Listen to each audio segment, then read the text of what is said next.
let me give you a taste of what exquisite agonies you fools have to look forward to. Lifting his hands, he thrust them outward, and the entire room began to vibrate. The earth swirled up around him, transforming into a dozen armored golems that rushed forward to attack the others. At the same time, he cast a shield to block the wind blades Katrine was throwing at him.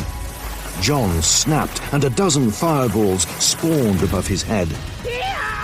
Before he could launch them, however, Tajin and Katrine attacked, both flying toward the hermit, which forced John to hold back his attack.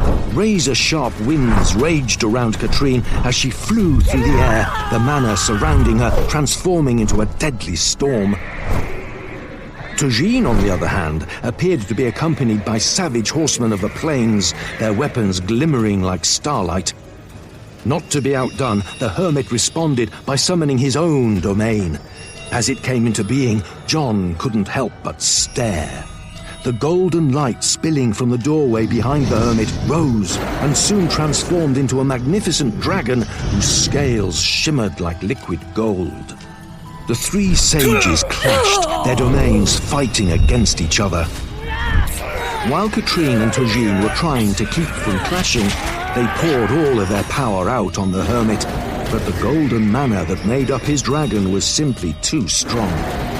It could block the wind blades with its scales, and its claws and teeth made short work of the ethereal Moritoi. The hermit pointed one of his crooked fingers at Katrine, but before he could command it to attack her, the temperature shot up.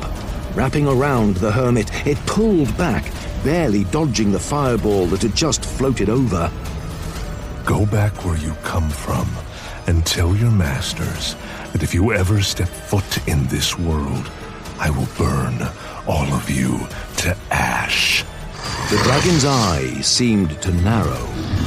Then it dragged the hermit into the doorway.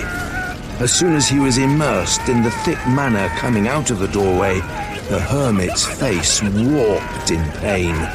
The golden mana rapidly corroded his robe and melted through his skin, fusing his robe to his body even as the fabric lit up with flames. The doorway slammed shut, and the golden mana cut off, leaving a small clump of wispy, cloud-like golden mana.